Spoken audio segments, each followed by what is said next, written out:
Hello, everyone. I'm going to start now. I believe we're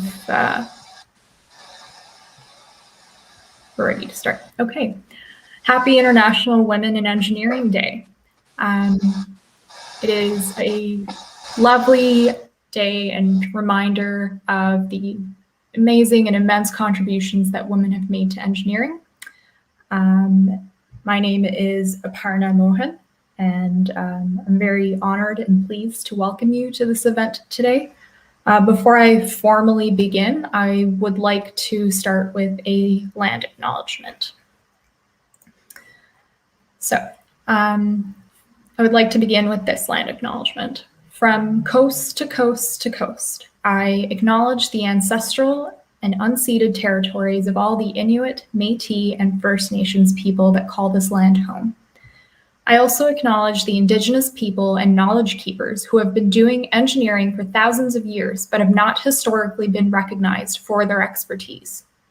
I affirm my commitment and responsibility as a settler to amplifying Indigenous ways of knowing and access to engineering in my work. Please join me in a moment of reflection to acknowledge the harms and mistakes of the past and to consider how we are and can each, in our own way, try to move forward in a spirit of reconciliation.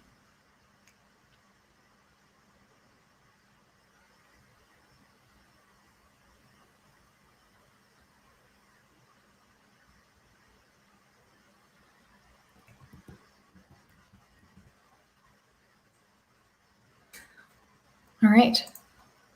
So, hello, everyone. As I said earlier, my name is Aparna Mohan. I'm a final year industrial engineering student and international student at Dalhousie University. I use she, her pronouns, and I'm pleased and honored to be able to welcome you to our Women in Engineering, Women of Today panel event this evening.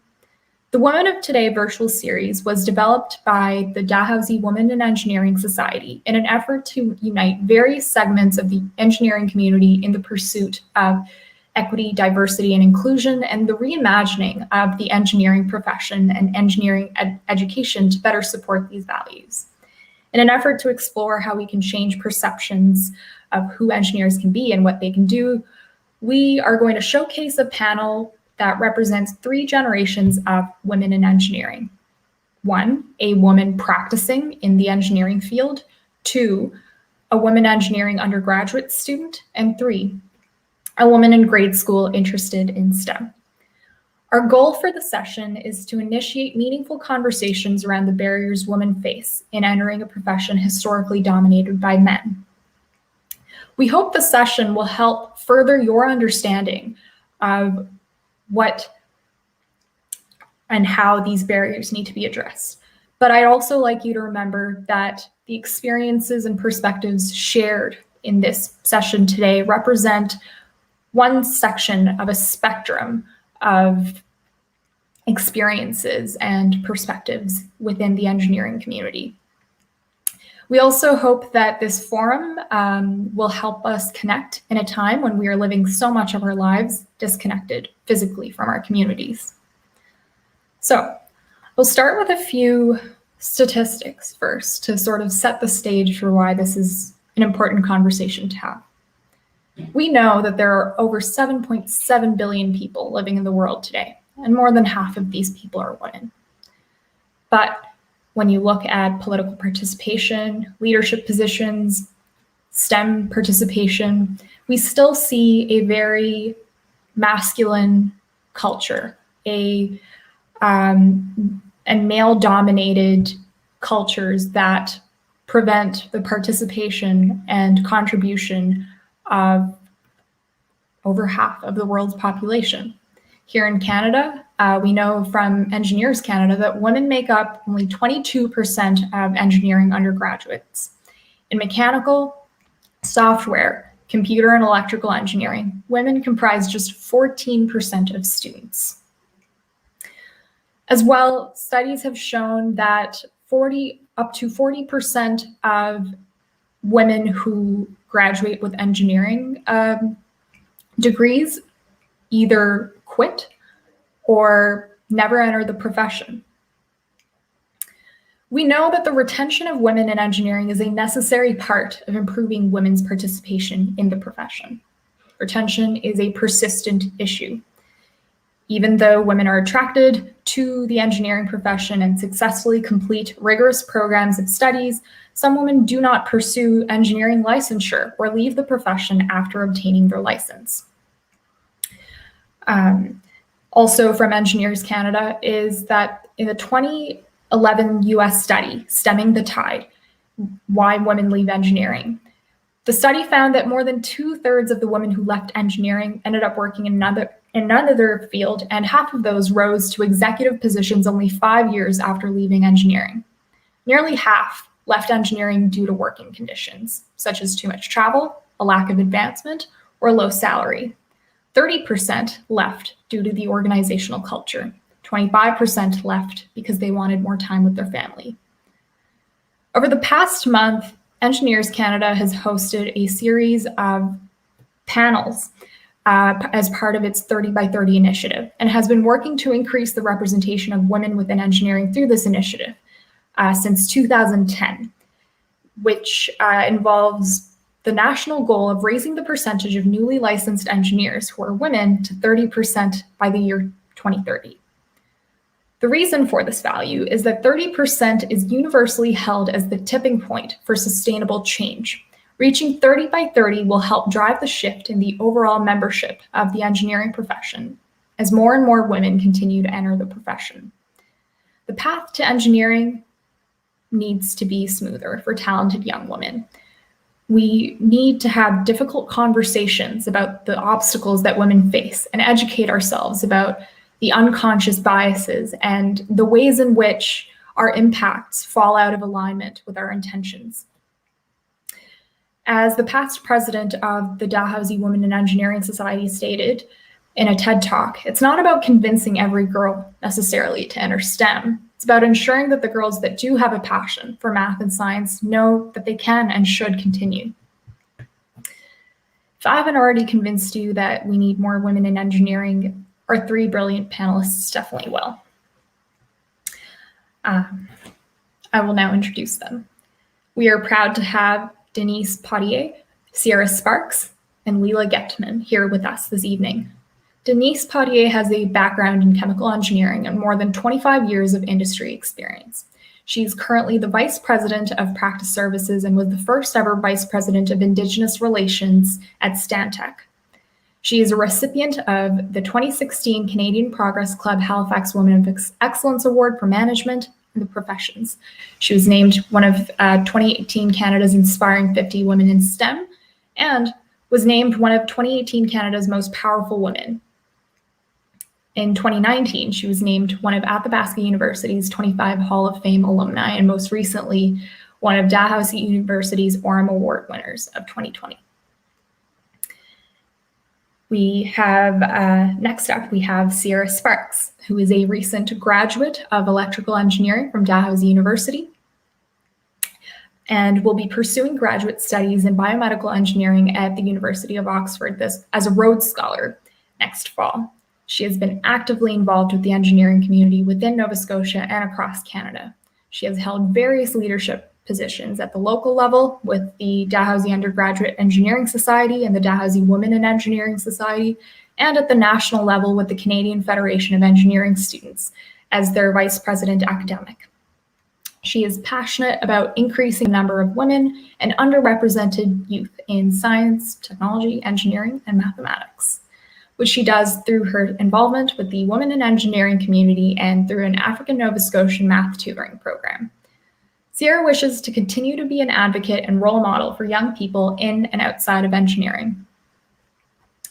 Last but not least, we have Leila Getman, who is a grade 10 student at Halifax West. She has aspired to be an engineer since she was a little girl and is going to talk to us about the range of experiences and perspectives that have informed this passion for the engineering profession. Throughout the event, I encourage you, our viewers, to post your questions online.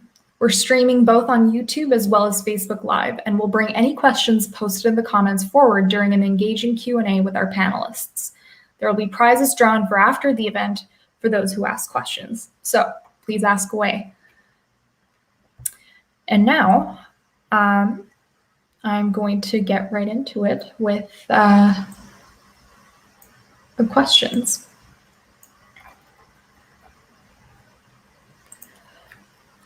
As well, before we get into the questions, I'd just like to remind everyone to reflect on your own positionality today.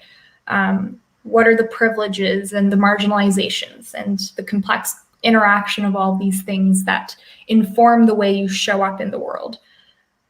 How can you take away lessons from today's session that will not necessarily put your colleagues in a box, but rather expand and think outside the box with the way that we humanize and interact with one another? All right, enough of me talking. I'm going to, the way I'm going to run the next piece of this session is to alternate between starting with our youngest panelist and then moving upwards. And then reversing that order.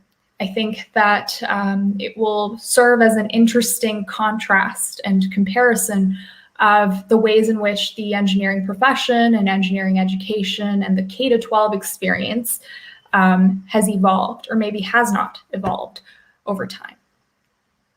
My first question is, what motivated your interest in engineering? And I'm going to start with Leela. I can't really remember how long I've wanted to be an engineer. Ever since I was little, I liked making like little crafts with cardboard, such as like candy dispensers or like combination locks. And I also really loved math and science, particularly physics. So after I took an interest in engineering, particularly mechanical engineering, because it seemed to encompass all the things I liked, and I began to participate in different engineering camps. In these camps, we made like little battery-powered cars and 3D printed and other hands-on activities that I really enjoyed, which solidified my hope of becoming an engineer. Also, upon hearing that women are underrepresented in engineering, this really fueled my interest in becoming an engineer even more so. And lastly, an important factor that really has motivated me to try and become an engineer are the mentors I've had, such as some members in my family, like my grandfather, some cousins, some amazing track and field athletes, some who are currently in engineering right now, as well as Wendy Gentleman, a professor at Dalhousie, who is the mother of one of my friends and has pushed me to pursue this dream of becoming an engineer since grade 6. That is absolutely lovely. Thank you, Leela. There's a lot to unpack there, but I'm going to move on to Sierra Sparks now to talk to us about what motivated her interest in engineering. Thank you, Aparna. Yeah, I had a lot of kind of similar experiences to Leela. Since I was very young, I was always interested in math and science, particularly math, actually. I remember my parents would be driving me to school in the morning, and we would stop in the Tim Hortons drive-thru, and my mom would be paying with cash and would kind of quiz me in the car, asking if she pays with a $5 bill, how much change is she going to get? And that was, for me, a really fun game in the mornings before school. And after school, you know, I was always supported by my family at home to be doing math and science. And it never seemed like it was something that was, you know, different for me to be interested in. But what really kind of took me to engineering specifically was when I was in junior high, one of my older cousins, who actually is from Ottawa, but she went to Dalhousie while I was in junior high, and she took engineering. And, you know, just from seeing her, I would always watch her. She was on the Dalhousie hockey team, and I would watch her hockey games, and she would tell me after the hockey games about her journey with engineering and how much she loved it and how much, you know, there was a lot of creativity involved and a lot of math and science and design. And it just seemed like such a really great career path. And so, you know, having that role model, as Leela said, was really, really instrumental in my interest for engineering, and I've never looked back since. Thank you so much for sharing, Sierra. Denise. Thanks very much. So my introduction would have been very different. It was a simple yet a very powerful introduction. So when I was in grade 11, which would have been in 1987, we didn't have as much information, available to us about engineering, but we also didn't have as much information about the challenges that underrepresented groups were experiencing in engineering. So at one of the parent-teacher meetings, I had a great mom. I have a great mom. I should say I have a great mom. And she always went to the parent-teacher meetings and had a conversation with my grade 11 chemistry teacher, Monsieur Philippe Doucet. And he asked what I was interested in, pursuing after school. And she indicated that I was considering land surveying because it involved math and it involved being outdoors, two things that I really, really love. And he suggested engineering. And what for me is very powerful is that Monsieur Doucet looked beyond any of the stereotypes associated with engineering and looked at the essence of engineering and saw me as an engineer. And he saw me as an engineer long before I would have ever seen myself as an engineer. So for him to have the ability to do that, and of course my mom was like, well, what is engineering and what type of people go into engineering? And he said, with people who have aptitudes, for the sciences and for math, who are good at problem solving, and who like to make a difference in the world to make things better, those are the types of people that, are drawn to engineering. And thankfully, my mom took that information and brought that back home to me. And then the rest is history. It really appealed to me, even though there wasn't a lot of information about engineering. And so I'm always grateful that I consider him or that conversation to be the first domino that got me here. So thank you for that question. Thank you for that answer. I picked up on a lot of interesting themes that were common in the answers, but also some really interesting differences that we're going to unpack a little bit more with this next question. I'm going to provide a little bit more context and customization for each speaker because I recognize and understand that there are different factors to consider for this question. So the question is, can you tell us about your journey with equity, diversity, and inclusion? And I'm going to start with Leela again. So Leela, you told us about how you were further motivated when you first heard that women were underrepresented in engineering. I'd love to hear a bit more about when you first heard this and what context, how you felt on hearing this and the way you processed it.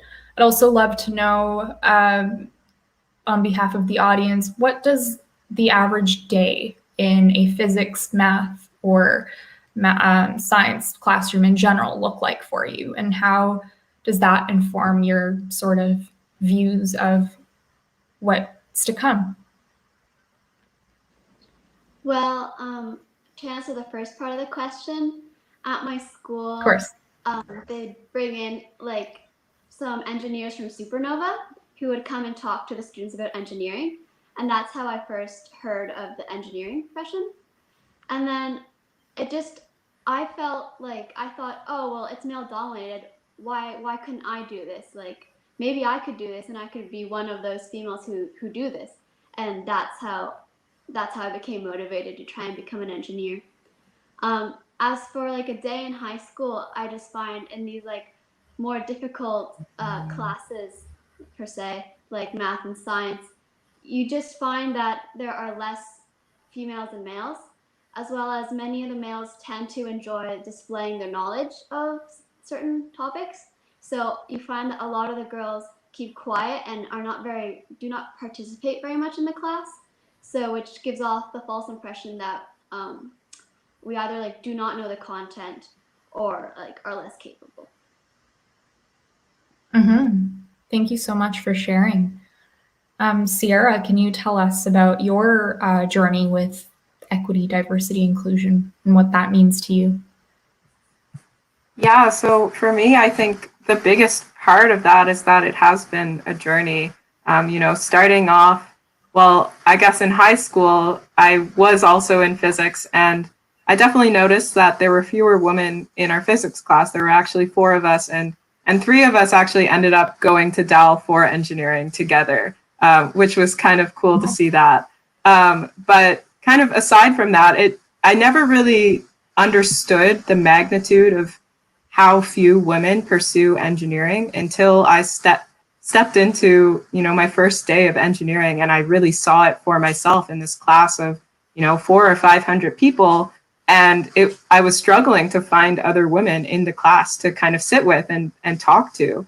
And I think that was magnified when in first year, a lot of the, design projects that we were doing were in groups that were randomly assigned, just because people didn't necessarily know each other, and it was a good way to kind of learn from each other. But when you're randomly assigning groups, most of the time there's going to be only one woman, maybe no woman in the groups. And so I ended up being the only woman in my design group. And what I noticed was that a lot of the times when we were making really critical design decisions, they would kind of be talking to themselves without listening to any of my ideas. And I started to kind of think, why are they not listening to me? What's so different? And then I started to realize, and once all of their ideas kind of weren't working, then they finally, they had absolutely no other choice but to listen to me. And then, it ended up working magically. So it was kind of, it was kind of interesting to see that, and that, it was almost like they were almost willing to just take the failing grade rather than listen to my idea. But, from that first year and from, experiencing that firsthand, I found the women in engineering community. I joined, in my second year as a general member of the society, and then went on to join as an executive member, because I feel like having those spaces with, women and people who are more like you is really important in engineering. And that's really shaped my experiences of, realizing that, there are a lot of shared experiences that women have, and there are a lot of, different experiences that, depending on the circumstances, people experience. But I found that, having that community and having that support has really, built my confidence. And I don't put up with that anymore when I'm in a group and people aren't listening to me. I know exactly why they're not listening, and that's how I can address it. And so I think that that's been the biggest learning point, I think, is that, I can do this and I do belong here. Absolutely. I've been really lucky to know Sierra very well through being at Dal together at the same time, and been lucky to witness her speaking truth to power and challenging so many of the barriers and systemic biases that she just touched on right now. One sort of shared experience that we had sitting in a classroom together was when I was raising my hand to ask a question to the professor, and his default response was "Yes, sir," which we both laughed about later. But it just kind of goes to show, like, why was that the sort of default response? And knowing how to interrupt these biases. Anyway, Denise, last but not least, can you tell us a little bit about your journey? So again, a different time frame, and I do enjoy hearing from Leela and Sierra and learning from their perspectives. This is a journey, and we have come a long way. So as I previously indicated, my chemistry teacher saw me as an engineer, saw the essence of engineering, and engaged me in that conversation to see myself as an engineer. But when I entered the workforce, it was a little bit different. So as part of my job, I needed steel-toed footwear and fire retardant clothing. And I just thought it was great. I was going out to get my first pair of steel-toed footwear, and much to my dismay, I had two choices. I could get steel-toed high heel shoes, or I could get steel-toed men's-sized boots. So the high heels were definitely not an option because I needed work boots with specific specifications.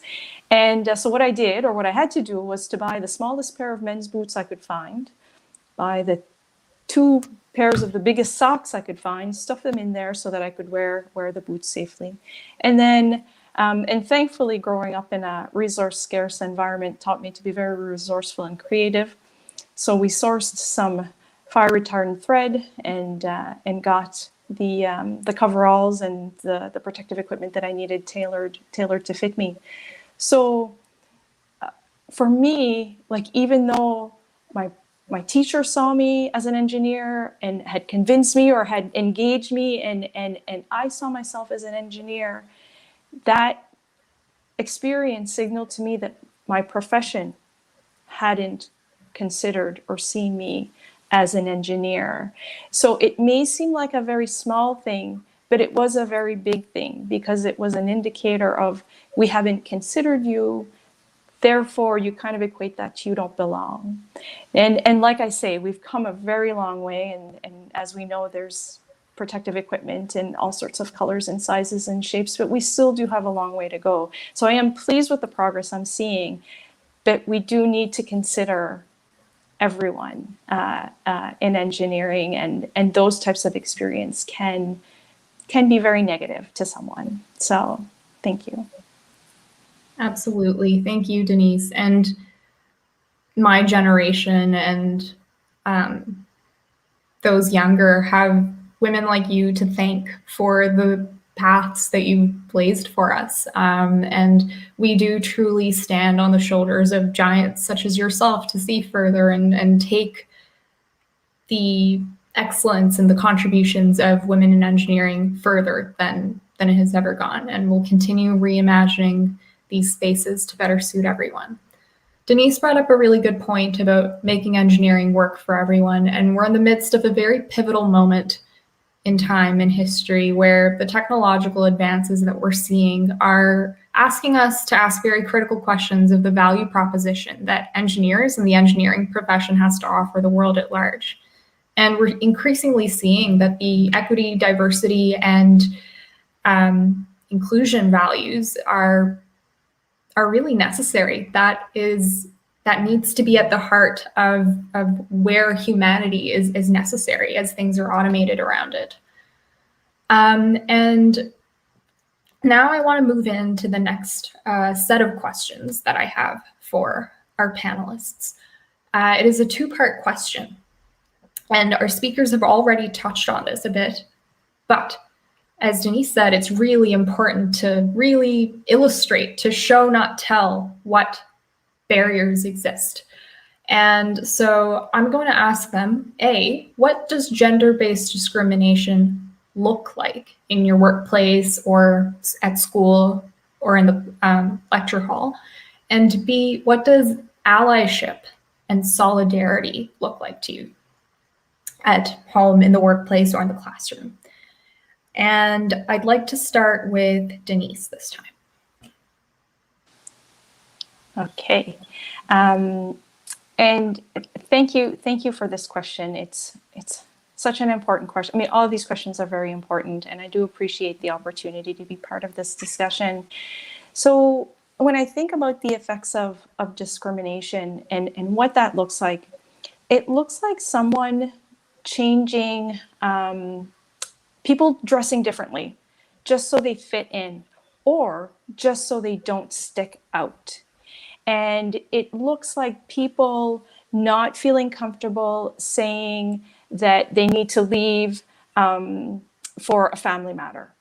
It's not feeling comfortable bringing your true, authentic self to work or to any establishment.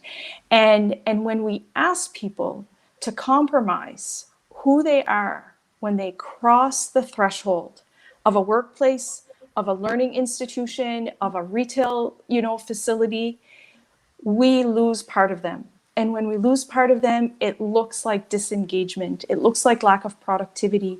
It looks like lack of community. And it goes on and on. There are such negative consequences of asking people, and it's asking them to compromise who they are. So we must create spaces, and create spaces including our members of community. The face of the world is changing, the culture of the world is changing, and we have to bring in those community considerations from all parts of the world, all parts of community, all those lived experiences, so that anyone can cross the threshold of any establishment, bringing their true, authentic self.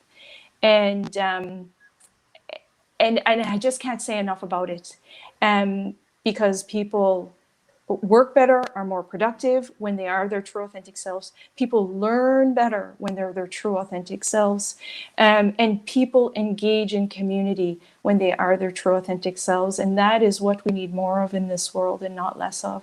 So that is what I think of when I reflect on this question. That is a beautiful answer. Thank you so much. Lots to think about and unpack there. And now I'm going to move on to Sierra. Yeah, so I think for me, like, there's a lot of little examples that sort of add up to make that gender-based discrimination that a lot of women and gender minorities experience in engineering. And one of the most prevalent examples is women being, if they're in a lab group or even in partners, oftentimes it's almost the expectation that the woman is going to be doing kind of like the secretary work. So writing the report and making it look nice and, doing all of that work almost outside of the lab. Whereas, the man in the group is going to be doing all of the fun testing, which I think is the fun part. And so, you have that. And then I remember when I was in actually second year, and it was in an electronics lab. And the whole semester I had been doing basically the secretary work, to the point that we had a lab test at the end of the semester, which was done individually. And I was so stressed out before this test because I realized that I really didn't have that hands-on experience that my male counterpart had throughout that semester. And so I had to spend a lot of time kind of before that test practicing and things like that. And then I ended up doing fine on it. But it was, it was kind of scary to think about how women are getting different experiences just because of how the work is divided. And so that's kind of one main example. There's also a lot of kind of microaggressions and kind of things that are said to women that aren't necessarily meant to be derogatory or discriminatory, but they're almost said kind of in shock or kind of automatically. So I remember I was in a group of all women, and we were in a statics class, and the professor came over and looked at our work and said, "Wow, that's pretty good for a girls group." And we kind of, like shook our heads. We were like, why was that necessary to add that last part, So it's just little things like that. And a kind of systematic example of gender-based discrimination that a lot of women on Sexton campus at Dalhousie are particularly, I guess, in the know about is the situation with the washrooms. So before we got the 2 new buildings as part of the IDEA project, there was a huge lack of female washrooms and non-binary washrooms available on campus, to the point that for Gearheads, which is a society, an engineering society on campus, one of their kind of scavenger hunt activities that they used to do is to find a women's washroom. That was part of the scavenger hunt because it was so hard to find women's washrooms. I remember, having to go down this hallway and up the stairs and down another hallway just to find a washroom. And when you only have 10 minutes between classes and there's so few washrooms available, it ends up making you late for class a lot of the time. And so it's that starts to add up. And the Women in Engineering group at Dell right now has been doing amazing work in advocating for that to be changed. And with the new buildings, that has started to change. But it's things like that really do add up, and they might not seem like a lot when you're looking at them in isolation, but it's kind of the culmination of all of those experiences that really make up that gender-based discrimination. Absolutely. I also want to take a moment to thank you for your honesty. It can be very difficult to really shed light on the things that need to be said, and to talk about these things that need to be talked about because of the reputational impacts, because of the discomfort caused to those in power.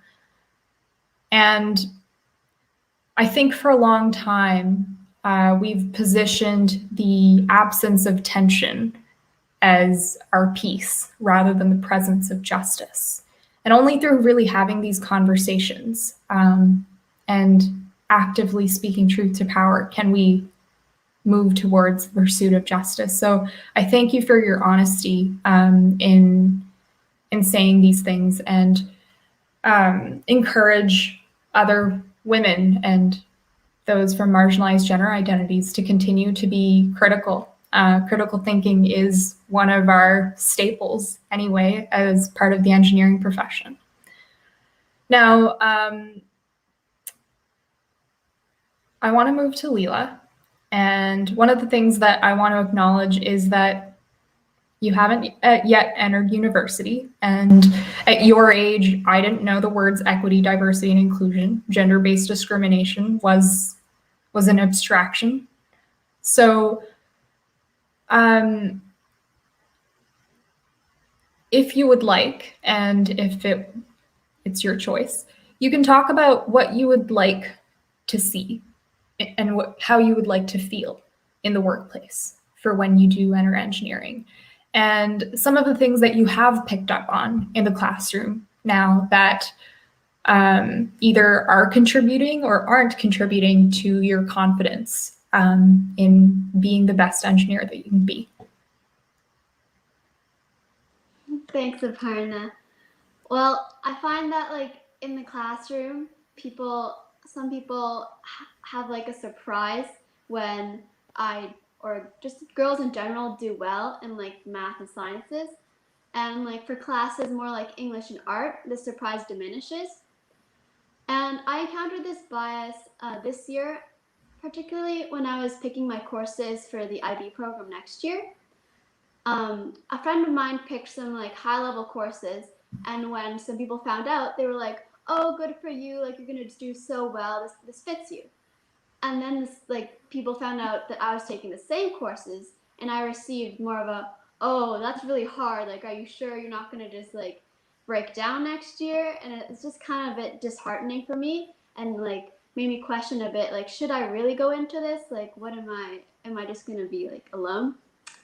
And I just hope that like more girls come into this so that that surprise and that feeling doesn't happen. For your question of what I'd like to see is just like what like Sierra said, how some like girls are expected to do like the secretary work. I'd hope that like when I go to university, that wouldn't be expected of me, and I would also be like expected to do the lab work just as much as anyone else. Yeah, absolutely. Thank you so much for that. Yeah, it's a very interesting and difficult question. And I just want to commend you for handling it so well especially given your age. That is such a perceptive answer. It's hard to imagine something that you haven't really seen yet.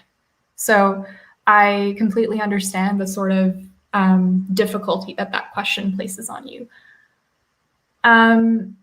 So you touched on this a little bit, but what does the future look like with a more diverse engineering profession?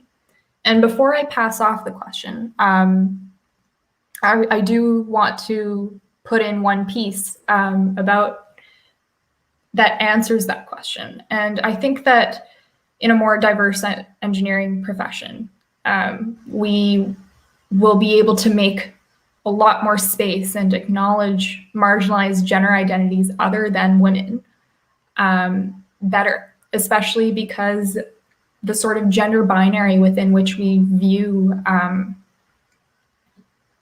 with which we view the world isn't necessarily a universal construct, and it isn't necessarily timeless. And this is something that Indigenous peoples have known for thousands of years, along with the engineering work that they've been doing. And that's something that we need to keep in mind as we progress with this work and continually interrogate the power dynamics that inform how we show up. So, Denise, I'm going to pass it to you. What does the future look like with a more diverse engineering profession? Yeah, thank you for that. And if we all had a crystal ball, so we have seen some changes, not the changes we would like to see, and certainly not the reflection of the population, as you so clearly and beautifully articulated at the beginning, Aparna.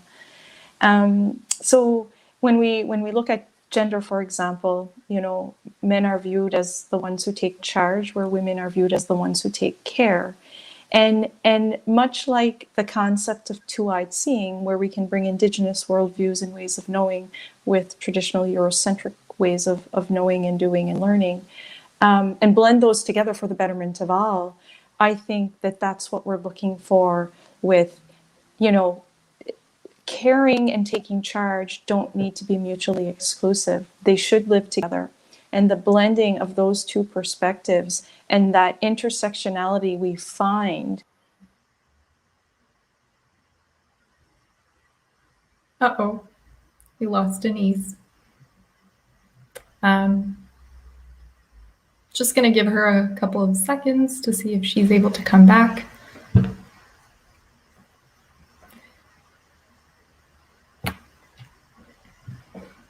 Love remote conferencing.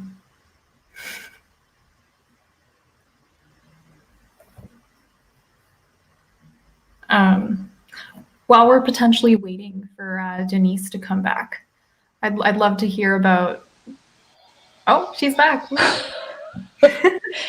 I really don't know what happened there. That is okay.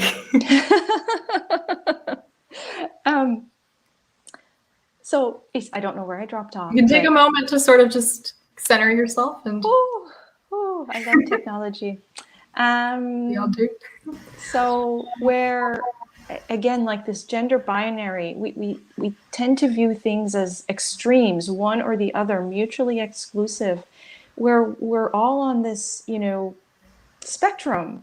And to bring those perspectives together and to not think in this or that, and blending that together. And that's where I think we'll get that true power of lived experiences and those perspectives that add for richness in design. When I think about engineering design, add for that richness in design, and for outcomes, again, it through the lens of for the betterment of all, not just, you know, one segment or, you know, one part of a certain community or whatnot. So it is that blending of all those things coming together, and that will be a force to be reckoned with as far as I'm concerned. So yeah, thank you. Thank you. Sierra, what does the future look like with a more diverse engineering profession?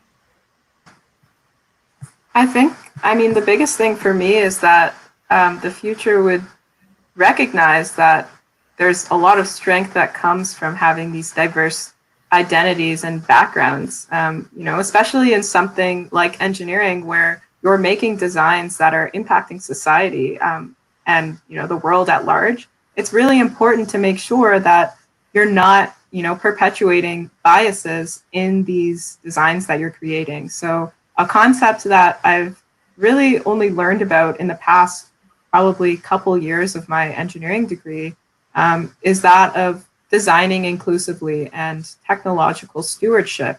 And both of those concepts essentially place the importance of being responsible for the outcomes of your designs and how they're interacting with society, placing that responsibility on the designer, on the engineer, so that we don't have failures like, as are outlined in books like Invisible Woman, which is one of the books that's actually being given away as a prize today, which is an excellent book. But a lot of examples in that book and kind of outside are that a lack of diversity in these design teams just perpetuates bias in these designs. And so one really famous example is that of car crash testing. So the car crash test dummies are typically modeled after able-bodied men. And because of that, women and children are more likely to be killed or seriously injured when they're in car accidents than their able-bodied male counterparts. And that's simply because in the design and testing phase, that perspective wasn't really considered. And, you know, if we had that considered, then we really could have avoided that problem. Another example is that of, and this doesn't just apply to gender discrimination. This is any form of discrimination. Is really important to have diverse teams to really address those issues head on. Another issue is with speech recognition. A lot of the times, women have a harder time being recognized by these devices because they were trained on male voices. And so that's, again, just another example of if, you know, there was a woman on the testing team, they could have easily just spoken to it, and, you know, that would have been, oh, you know, it's not as consistent with your voice as it is with all of these men. I wonder why. And so just having, you know, I hope that in the future, a lot of these issues that could easily be resolved with, you know, a more diverse team and even just consulting people from the community that have diverse perspectives, I think would be a really great thing to see in the future. That was really wonderful and very insightful. Thank you for the examples too. I think they're really helpful for anyone listening to really visualize what diversity looks like and move past an abstract word. And last but not least, Leela, I'd like to hear from you about what the future of a diverse engineering profession looks like. Well, as you know, I'm still pretty young and my exposure to the engineering profession is very limited. But I think that having a more diverse engineering field would be beneficial to all because it would bring a variety of different ideas and perspectives to the table. Also, just having a diverse field would would help because it would give younger people role models to look up to, and different people could relate to different role models. So it would just attract a number of different people. And just like as a small step, I'd like to see like a small more girls going into the profession of engineering because it would just boost confidence as well as just create a more positive environment. Absolutely. Thank you, Leela. And I fully acknowledge that, again, that's a difficult question to answer given where you're at with your journey. But I thank you for a very brave effort anyway.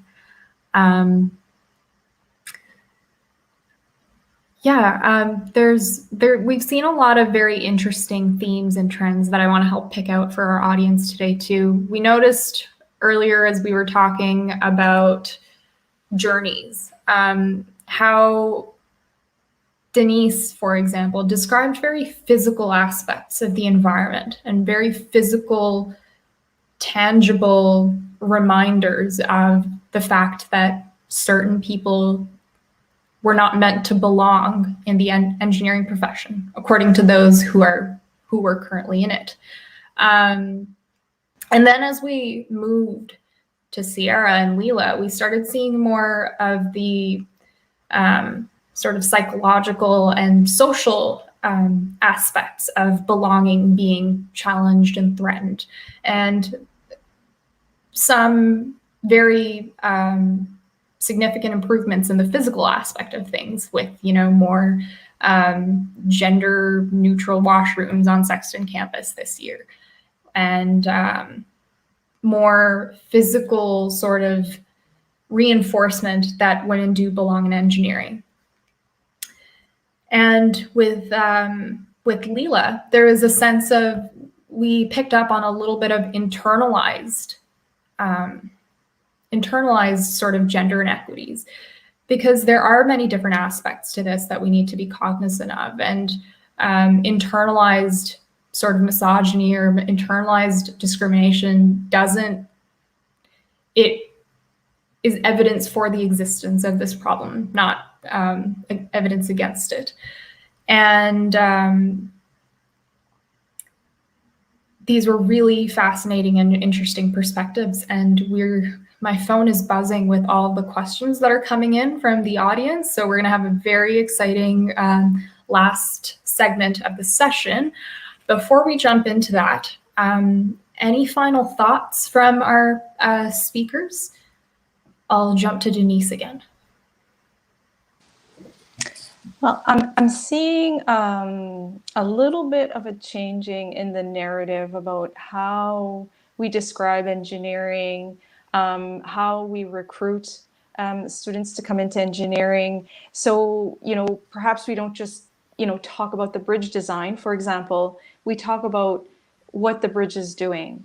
Is it protecting a waterway? Is it connecting a remote community to emergency services, so that we're capturing hearts and minds and appealing perhaps to a broader group of people who may, consider engineering, if we just change the narrative a little bit when talking about engineering. Yes, it is about very solid bridge designs and roadways and things like that. Don't get me wrong. Those have to be done. But we can also talk about why these are important, and appeal to that, sense of community or caring nature of people. So I'm seeing more and more of that, and I'm very encouraged by that, because there isn't just one narrative about engineering, and I'm hearing three actually, yourself included, very amazing voices about what engineering means to you, and that those voices are being included in the narrative. Absolutely. Thank you for talking about narratives. Something that I've recently explored a lot of is this idea that as much as we'd like to think of ourselves as data-driven and objective, rational decision makers within the engineering profession, we have been subscribing to particular stories and narratives that are much harder to challenge when we pretend that we don't care about stories, because we are invested in them, and telling another story and another narrative does involve recognizing that we are vulnerable to that. It's a double-edged sword. Thank you again, Denise, for that. Sierra, any final thoughts? Yeah, well, first of all, thank you so much for including me in this panel. It's been a really great discussion so far. But I just really want to reiterate how, having diversity is not just something that, looks good or something that we should be aiming for to meet, quotas or diversity targets. Having diversity actually makes our designs better and makes us a better engineering community. And I think that that's really, really important to be kind of reshifting the focus around, why equity, diversity, and inclusion in the engineering profession is important. I think we really have a responsibility to be making the best designs possible, and the best way to do that is to have diversity of opinions, diversity of backgrounds and lived experiences. And there's a Maya Angelou quote, in diversity, there's beauty and there's strength. And I think that particularly really applies to engineering as well. So anyone who maybe doesn't see themselves represented as much in engineering, know that, that's why it's really a space for you. And it's a space for anyone who really wants to be able to make a change, not only in the engineering profession, but kind of in the world. You're able to have this power of making these changes to society. And I think that's really, really a great and, powerful responsibility, and something that really makes the engineering profession a really great one. Absolutely. Something that you commented on and that I've also been thinking about is the fact that diversity is kind of just a natural state of things. We see diversity in nature. We see diversity in, for instance, suggested in our nutrition. And in the face of a lot of uncertainty and with recognition that there's so much complexity that we don't understand, diversity is kind of an asset against all that uncertainty. It's a way of achieving resilience, and maybe it's not about achieving diversity, but rather resisting the oppression that takes away from the natural state of affairs. That's something that is perhaps some food for thought. But thank you so much for those incredibly valuable insights. And it is our pleasure to have you and all the other speakers here today too. So glad that you're glad to be here. Leela, any final? I also just wanted to say thank you for inviting me to be on this panel. I loved it. It's been really great.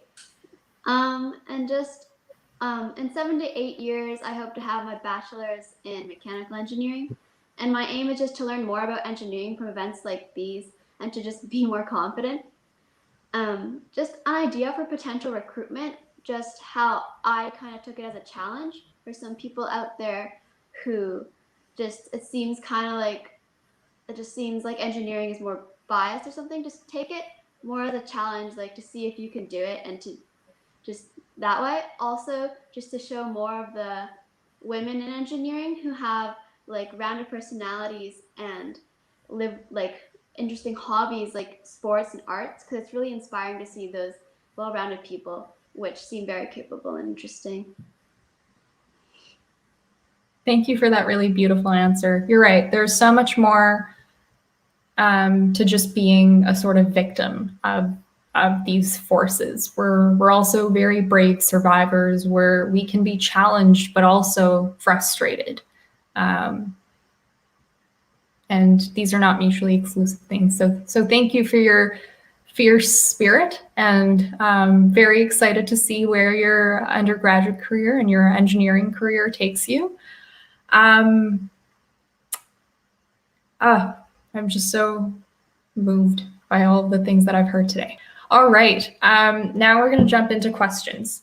I'm just going to be looking at my phone to pick out some questions for you to answer today. Oh, before I begin, a shout out to Denise. According to Krista McIntosh says, Stantec offered me a work placement when I was in grade 12, and I went on to work there for 10 years. Thank you for being one of the many wonderful role models at Stantec. Thank you, Denise, for being a wonderful role model. And here's a question that Denise might want to address from Nicole Danielle. Nicole asks, do you find that nowadays women have an advantage getting jobs? Like some companies try to meet a percentage female quota, or do you find that not to be true?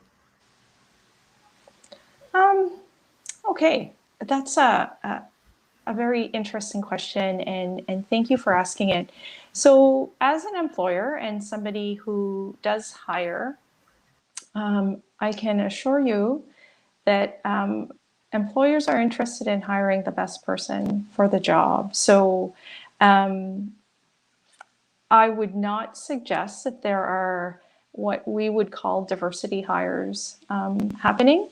If a female engineer happens to be the successful candidate for a position, it is because she, if she identifies as she was the best person for the job. And I really, it's easy to fall into an imposter syndrome situation, or to be made to feel by these little microaggressions that you were a diversity hire. And I can assure you there's far too much time and effort that is spent through the recruitment process and the hiring process to not bring on the best candidate for the position. So yeah, so that's why I choose to believe, and I know from hiring myself, that people are hired because they are the best candidate for the role and not a diversity hire. Absolutely. Thank you so much for that answer, Denise. I'm also curious to know or hear from Sierra about what your experience has been with hiring processes, and if you ever were made to feel like there was a quota. Yeah, so not directly from hiring experiences, I haven't experienced that, but that has been something that just almost internally that I've always been wondering is, have I been hired for this position because I'm a woman or because I'm a Black woman, or is it because of my skills? And, that's something that a lot of women have to almost live with when they're applying to jobs and applying to different experiences. And it's, it goes back to that imposter syndrome, thinking that you're not good enough and that the only reason that a company would, even think to hire you is because you're helping them meet diversity quotas, which is absolutely not true. Like I said before, having different experiences, and women are outside of just having different experiences, you're still good at engineering, and you have those engineering hard skills, hard and technical skills that employers are looking for. And so it's not, I personally would never want to take a position where I was a quote unquote diversity hire, because then I would feel that my technical work and the work that I would want to be doing in that role would be undervalued as compared to a different candidate who they really hired because they thought they were good at their job.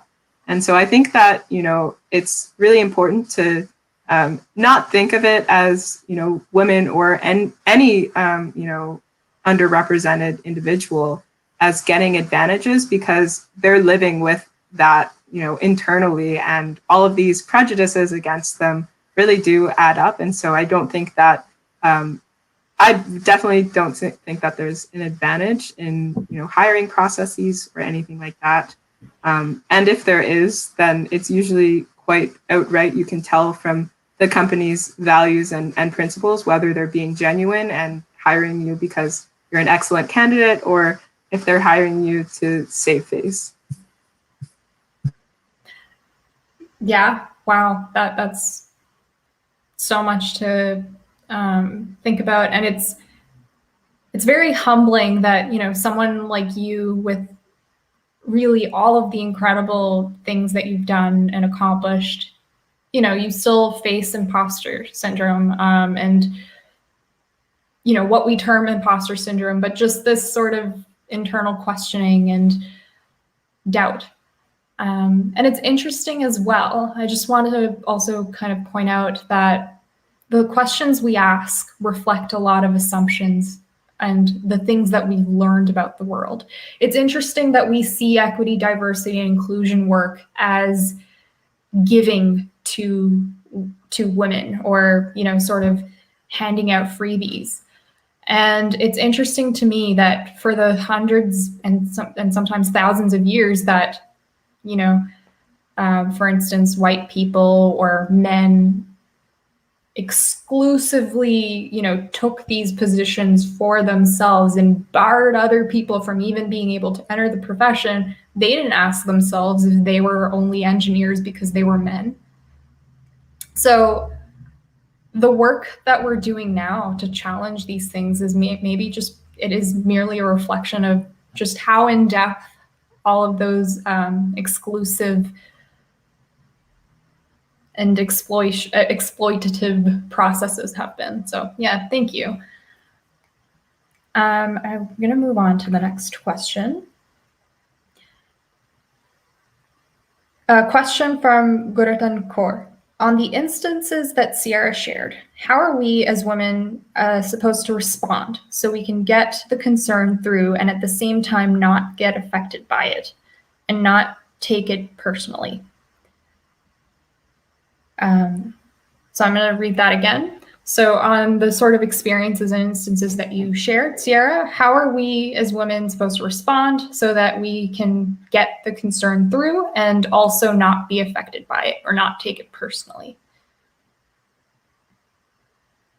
I think it's more so how do you react? How do you respond?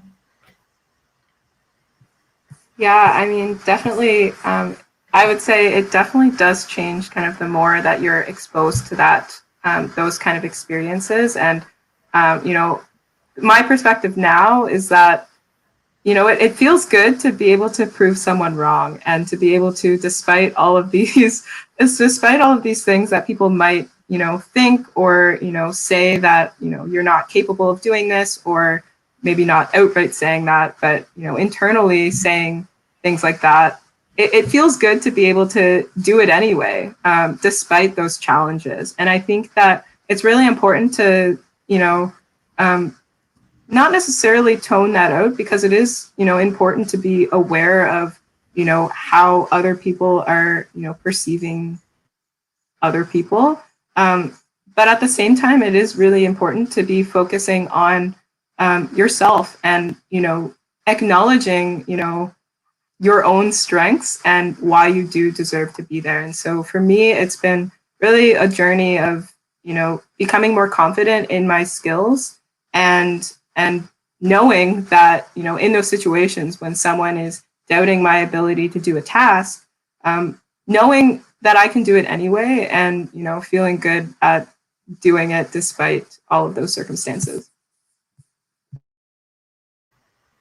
Absolutely. Denise, would you like to also respond to this of the whole, the complexity of how do you respond?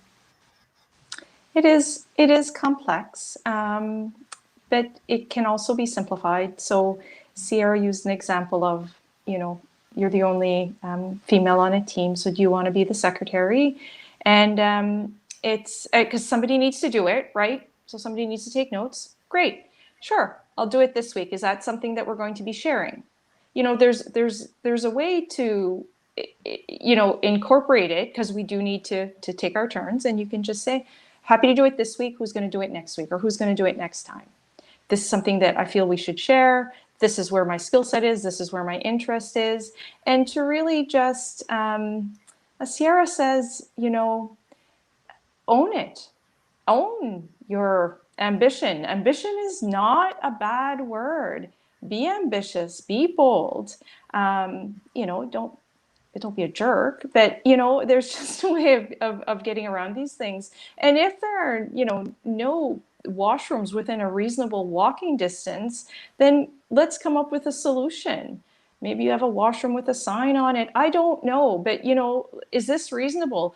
Or hey, make these all female washrooms and the men can go running three floors upstairs. Turn the narrative, right? So I think there are ways of doing that and being true to yourself, but we are trained to be problem solvers. So let's solve the problem. Let's be part of the solution. So yeah, be ambitious, be bold, speak up. I'm sure as I'm sitting here, the most important or the key person who's going to take care of Denise Pache is Denise Pache, right? And I'm standing on my own 2 feet. I have a group of people that I rely on, very much so, very close friends and family members and colleagues and mentors and all that good stuff. But at the end of the day, I will take care of myself and stand on my own 2 feet and pick myself up and rely on others when I need to. So surround yourself with that group of people who will protect you when you need protecting, who will help you be resilient, and who will help you solve a problem. Sometimes you're so close to it, but you can't, as they say, you can't see the forest for the trees. So reach out to that trusted network of people and go, hey, I'm struggling with this. How should I approach this? And then, this is what we do. We solve problems. So let's solve them together for sure. Absolutely. And you raised such a good point there that, we're not supposed to and we don't have to do this alone. And a support network and community is just so important. And at Dalhousie, the Women in Engineering Society has been a really lovely support network. And we have an amazing group of student leaders that look out for one another and are really leading the charge on this conversation and continually showing up to the faculty with new suggestions, with new solutions on issues that have been sort of plaguing us and the overall profession for a while. The next sort of series of questions all address very similar themes. So I'm going to read through all of them and then go from there. So Cora Johnson and Maddie Thompson ask, what are some tips for overcoming gender-based discrimination? Do you have tips or suggestions on language that can be used for these situations? Emily Reed and Krista McIntosh ask, what advice do you have for confronting comments on being interrupted or spoken over? Another question here without name, what actions are being taken to promote and encourage women in engineering at your school and workplaces? Is there a sense of community? And then a question from our very own Dalhousie engineering professor, Wendy Gentleman.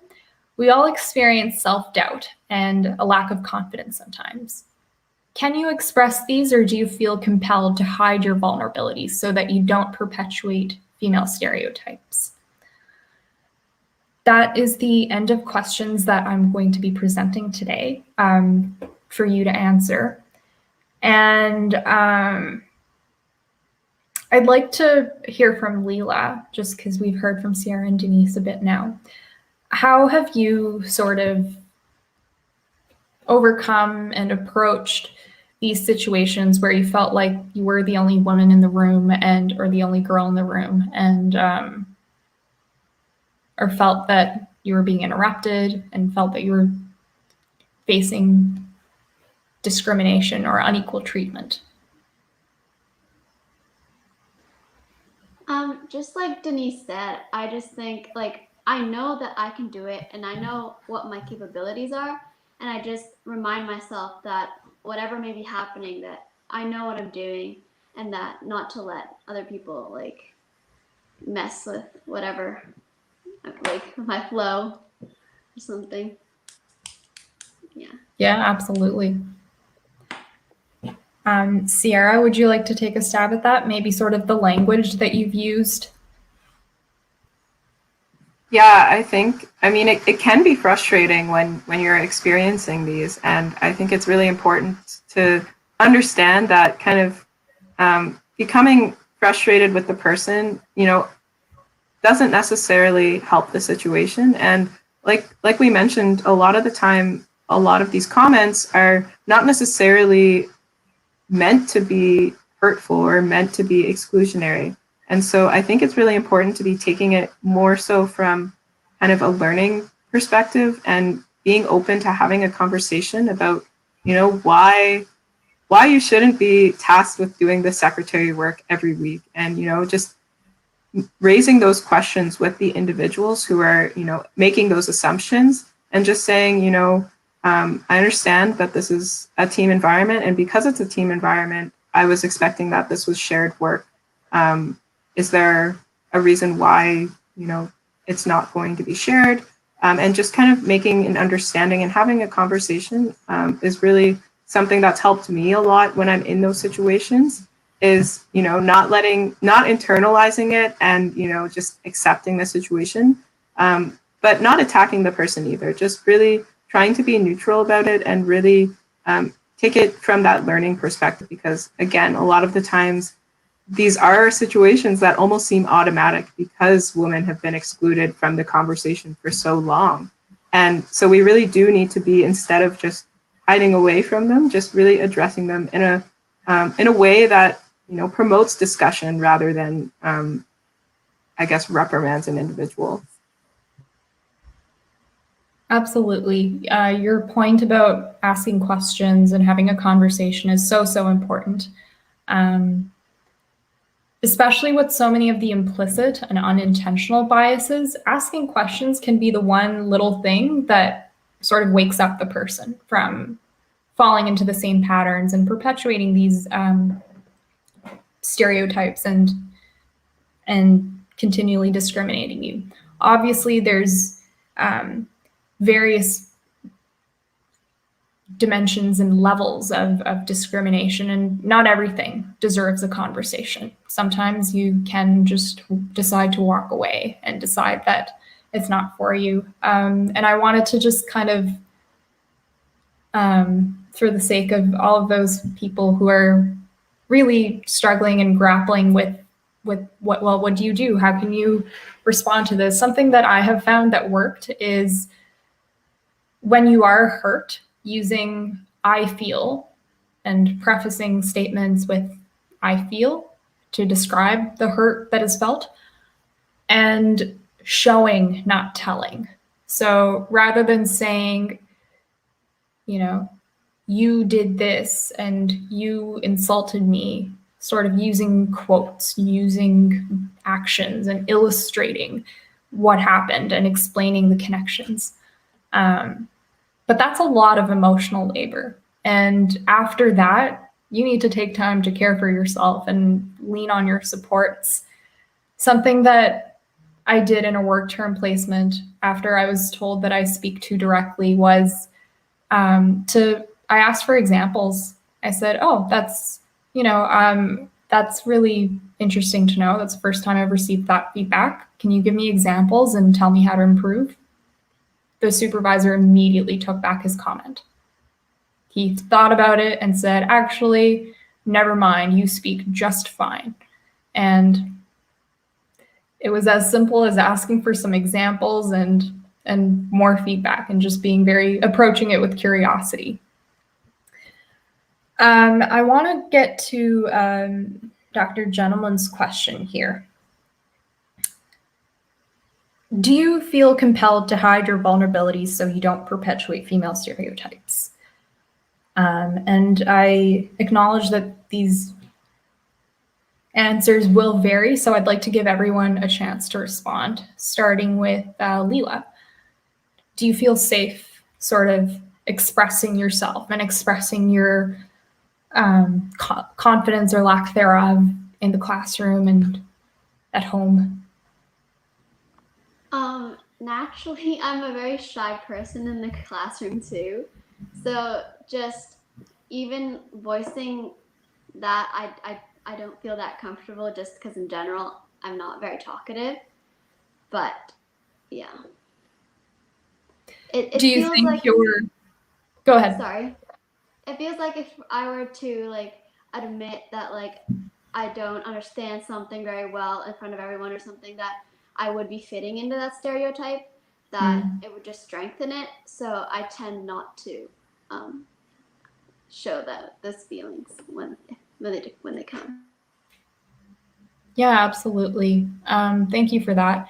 Have you ever talked about this with fellow female classmates? Is this a shared feeling? I know that a lot of us will not participate much in class for fear of being judged and fitting into this stereotype, and we'll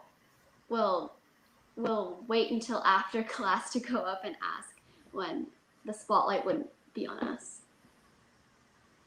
Thank you for sharing that. Yeah, that shows that we still have work to do. Sierra. Yeah, I would definitely say when I first started in engineering, I was, also very shy to ask questions and didn't feel that, I could have that space to ask questions or, admit when I didn't fully understand something. But as I kind of went through my engineering career and learned more about the engineer's responsibility and the code of ethics, that's actually part of being an engineer, is knowing when you're not, that's not something that you're comfortable doing, or, owning up to when maybe you don't know something. Because at the end of the day, there's nobody that knows everything, and it's much better to be, saying, maybe there's someone in this specific instance that might be able to address this problem a little bit better than me, because this is not where my expertise lies. And in a work environment and in a school environment, people will really appreciate and respect that honesty. And so in my experience, that's only done good things for me to kind of ask questions when I need questions. And in fact, like in a lot of my classes, a lot of my professors will kind of tell me, that they're really happy that I'm asking a lot of questions. And I've been known to be a question asker in class, because that's how I learn personally, is asking those questions and being curious and not feeling ashamed that I have questions, because, I know for me, that's the way that I learn, and that's how I'm going to be a better engineer, is by getting more information and, taking a step back and absorbing that information and letting others take a turn when I feel that maybe I'm not the best person for that job, and that's okay. Yeah, that's incredibly insightful. I just remembered a sort of experience too that points to the fact that we're all yearning to be vulnerable. And I find that men have looked to sort of women and their increasing confidence around expressing their emotions for their own permission to feel and to express emotions. And I've seen a lot more vulnerability in recent years. I'm not sure if that's everyone's experience here, but it's something that I've picked up on in my own circles. And it is something that older generations of women are also yearning for, having been taught to sort of suppress that. I recently had like an almost 2-hour long conversation with an engineering professor who was just so excited to be able to just tell things as they are and talk to me and just say, yeah, this sucks and this is a barrier and this is something we need to do about. And I'd love to be able to have spaces where we have these conversations and forums and whatnot. So vulnerability is definitely something that we're moving towards slowly but steadily. And last but not least, Denise, what has your experience been with So if I can just start with an analogy that I think is very powerful, and it's about saltwater fish and freshwater fish, and saltwater and freshwater. So there's nothing wrong with the saltwater environment. There's nothing wrong with the freshwater environment. There's nothing wrong with the saltwater fish. There's nothing wrong with the freshwater fish. But if you put a freshwater fish in a saltwater environment, it will not survive. So often we internalize that there's something wrong with me when it's actually the environment. So be very cognizant of the environment you're in. And we work far too many hours to be working in the wrong environment. So if you are working in an unwelcoming environment, find the environment that you will thrive in. And let's stop internalizing and self-doubting that there's something wrong with us. So if you're a freshwater fish, find your freshwater environment where you will thrive and grow and be part of that ecosystem. And yeah, so I just wanted to share that example because I'm hearing threads of people internalizing. But then, so I said we're taught to be problem solvers, so we're going to solve problems. We're also really, I'm going to say it, smart people. So watch and learn. So the same way, you know how we say euphemisms, like you can say something really bluntly that could hurt somebody's feeling, or you could kind of say it a nicer way. Well, the same goes with asking questions. Watch and learn. There are people that are really good at asking questions that actually makes you look intelligent and not that you don't know. It's like, could we explore that a little bit more? Could you expand on that point? And you're not saying, I don't understand that, so can you, explain? So again, find your voice. What is your voice? If somebody interrupts me in a meeting, I will not skip a beat and I'll be blah, blah, blah. Somebody interrupts and I'll go, and I wasn't finished speaking and I will continue. But that is my voice. That might not work for Sierra or Partner or Leila. So find your voice, watch and learn from people, and take copious notes. This works, and I can use that with my voice. So you are still coming across as your true, authentic self. So that's what I would like to share. Thank you. Oh gosh, thank you so much, Denise. And I also am aware that you have another commitment to run to. Thank you for. I do. Thank you so much for sharing with us. You've been so lovely, and we've been so lucky to have you here. And I feel very grateful to have met all of you and to the Dalhousie Engineering Society. You are amazing, you're beautiful, you're powerful, you are bold, and I look forward to hearing all about your future successes. Thank you. Okay, bye everyone. Bye. All right. Oh, that's been such a lovely session. I'd like to announce the giveaway winners now before we all wrap up for the evening. Thank you again for everyone here for attending. It was a little difficult not being able to really see your faces and speaking to my own video image, but I just imagined your heads and spoke to that. So for our giveaway winners are Madeline Ross and Sarah Vanden Heuvel. We will be in touch to get you your new books. All right. Thank you, everyone, again for attending this session. I hope that you're able to walk away with new insights, new perspectives, new questions to ask of yourselves and of the engineering community. And as posted here, please visit the website, dalwie.com, to learn about more of the wonderful work being done by the Society. And I'm also happy to get in touch with anyone after this session for any questions that you're sort of too afraid to ask in other contexts. I am more than happy to provide a sort of safe space to address any concerns about how to promote EDI and anti-oppressive frameworks in your respective workplaces. All right. Oh, thank you.